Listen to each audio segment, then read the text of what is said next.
Assalamualaikum warahmatullahi wabarakatuh. Perkenalkan, saya Zakia Dwi Agustin dengan NIM 0605 1182 126005. Halo, selamat pagi anak-anak. Apa kabarnya nih? Semoga kita selalu dalam lindungan Allah dan selalu sehat walafiat. Oke, hari ini bertemu lagi dengan Ibu Zakia Dwi Agustin dengan pelajaran Pendidikan Pancasila dan Kewarganegaraan. Pada hari ini kita akan membahas terkait dengan materi peraturan atau regulasi yang ada di Indonesia. Jadi, Ibu sudah membuat PowerPoint atau PPT interaktif. Jadi silakan disimak PPT interaktif yang telah Ibu buat. Selamat menyaksikan. Baik, di sini saya membuat PowerPoint interaktif kelas 10 dengan materi peraturan atau regulasi yang ada di Indonesia. Mungkin langsung saja, jika kita klik mulai ini, maka dia akan ke menu. Di mana di menu ini saya membuat ada 4 ya, ada tujuan pembelajaran, ada materi, ada kuis, dan ada profil penyusun. Nah, jika kita klik tujuan pembelajaran ini, maka dia akan ke menu tujuan pembelajaran. Jika kita klik materi, maka dia akan ke menu materi, begitupun seterusnya.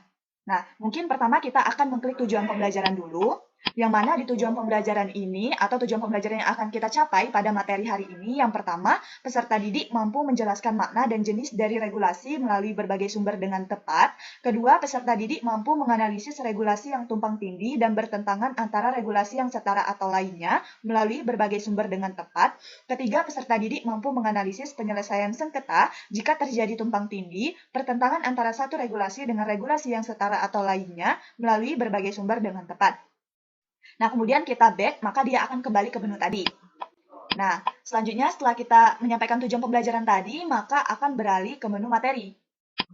Nah, di mana materi di sini saya membuat ada 3 materi. Yang pertama ada definisi dan regulasi yang ada di Indonesia.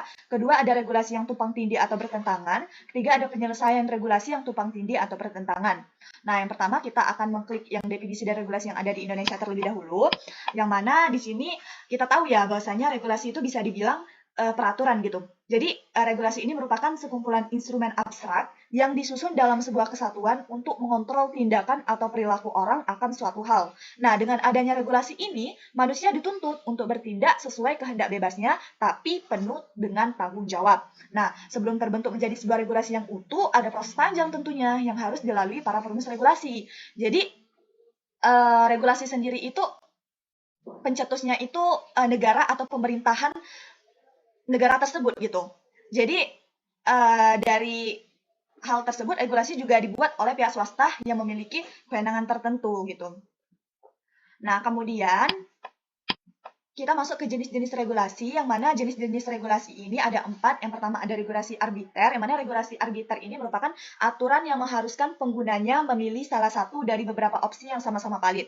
Nah, contohnya tuh kayak mengemudi di salah satu sisi kanan atau kiri gitu. Nah, jika pilihan ini ditaati semua orang, maka tentunya akan tercipta kenyamanan bersama. Nah, kedua ada regulasi itikat baik, yang mana regulasi ini merupakan peraturan yang menetapkan dasar perilaku di tempat tertentu. Contohnya itu kayak regulasi kesehatan untuk tempat makan yang tujuannya melindungi konsumen dan mengurangi resiko keracunan makanan. Nah, yang ketiga ada regulasi konflik tujuan, yang mana regulasi ini merupakan peraturan yang mengakui konflik intrinsik antara dua tujuan gitu. Nah, umumnya tujuan individu dan tujuan masyarakat. Regulasi ini juga dibuat demi kebaikan masyarakat. Contohnya tuh kayak pelarangan minum alkohol saat mengendarai mobil atau motor. Karena kita ketahui ya, kalau misalkan kita lagi mengendarai atau menyopir mobil atau motor itu sedang meminum alkohol, tentunya itu sangat berbahaya atau akan terjadi hal-hal yang tidak diinginkan gitu. Nah, yang terakhir ada regulasi proses. Nah, yang mana regulasi proses ini merupakan aturan yang berhubungan dengan hal-hal yang sudah ditentukan sebelumnya. Artinya, seseorang tidak bisa menggunakan cara yang lain atau melakukan inovasi karena harus mengikuti apa yang sudah dituliskan. Contohnya tuh kayak regulasi yang berhubungan dengan call center. Jadi, biasanya tuh orang-orang yang bekerja di sana tuh akan memiliki template atau kalimat yang sama untuk menanyakan dan juga menjawab, apalagi berhubungan dengan pesan berupa teks. Nah, ini dilakukan agar layanan yang diterima masyarakat bisa berjalan formal dan baik gitu. Tetapi, hal seperti ini tuh bisa memberikan batasan yang besar, sehingga tidak bisa diterapkan untuk beberapa industri, seperti industri kreatif yang ada di seluruh dunia. Nah, setelah penyampaian materi pertama tadi, bisa kita untuk kembali ke materi sebelumnya ya, gitu. Nah, gini. Kalau misalkan kita mau kembali ke menu, maka kita klik back ini, akan kembali dia ke materi gitu.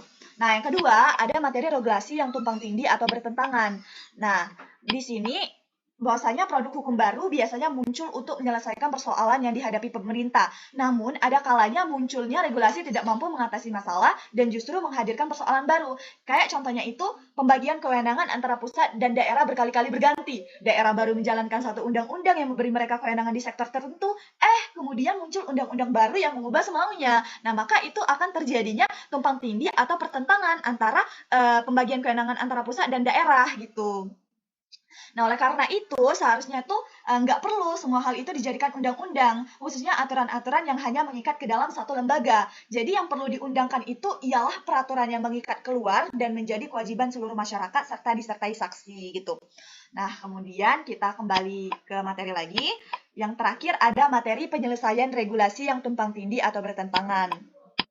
Nah, yang mana di sini pada pasal 24 ayat 1 Undang-Undang Dasar 1945 menegaskan bahwa MA itu berwenang mengadili pada tingkat kasasi, menguji peraturan perundang-undangan di bawah undang-undang terhadap undang-undang dan mempunyai kewenangan lain yang diberikan oleh undang-undang. Nah, sedangkan dalam ketentuan pasal 24C ayat 1 UUD 1945 bahwa MK berwenang mengadili pada tingkat pertama dan terakhir yang putusannya bersifat final untuk menguji undang-undang terhadap undang-undang dasar dan kuat. Nah, kewenangan pengujian peraturan perundang-undangan di bawah undang-undang yang menjadi ranah kekuasaan yudisial juga dipertegas dalam ketentuan Undang-Undang Nomor 5 Tahun 2004 tentang MA. Nah, pada pasal 31 ayat 1, MA mempunyai kewenangan menguji peraturan perundang-undangan di bawah undang-undang terhadap undang-undang. Oleh karena itu, Permen-Kumham 32 tahun 2017 yang mengatur mekanisme pengujian peraturan perundang-undangan melalui jalur non-ligitasi setidaknya tidak hanya menabrak konstitusi, tetapi juga norma yang diatur dalam ketentuan tingkat undang-undang. Nah, kemudian jika dilihat dari putusan penyelesaian sengketa konflik norma melalui mekanisme non-ligitasi, di mana dalam putusannya hanya bersifat rekomendasi berupa mencabut peraturan perundang-undangan, mengubah peraturan perundang-undangan, dan membentuk peraturan perundang-undangan baru.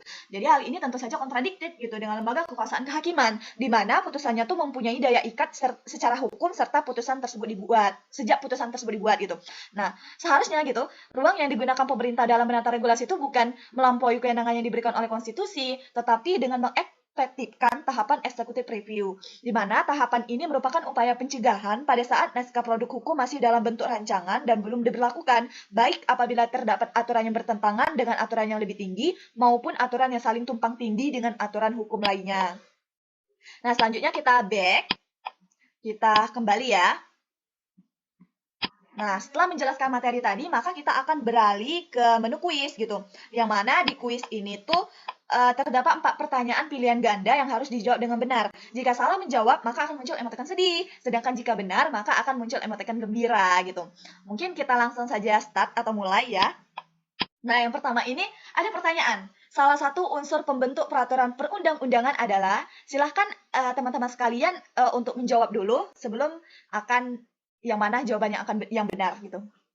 Oke, langsung saja. Salah satu unsur pembentuk peraturan perundang-undangan adalah, apakah peraturan tidak tertulis itu benar? Kita cek. Wow, berarti salah ya. Mungkin yang B ya, membuat norma hukum. Benar. Berarti jawabannya itu ialah B, membuat norma hukum.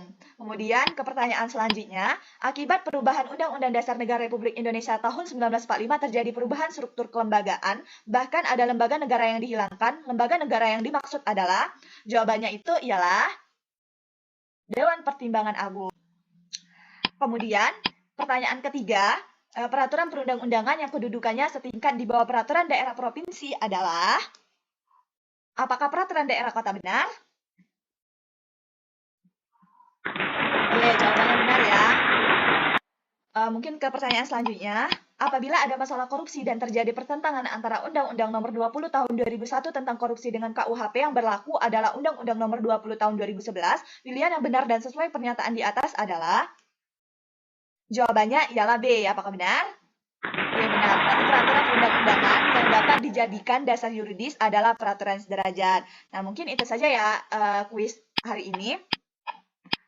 Nah, yang terakhir itu ada menu profil penyusun, di mana ini ialah profil dari penyusun saya sendiri ya, Zakia Dwi Agustin, yang mana tempat tanggal lahir saya bisa dilihat di sini ya, email, Instagram gitu, dan pendidikan gitu. Oke, mungkin itu saja ya PowerPoint interaktif dari saya. Apabila ada kesalahan kata atau dalam pembuatan PPT ini masih banyak kekurangan, semoga bisa menjadi perbaikan ke depannya untuk membuat PPT interaktif yang lebih interaktif lagi gitu.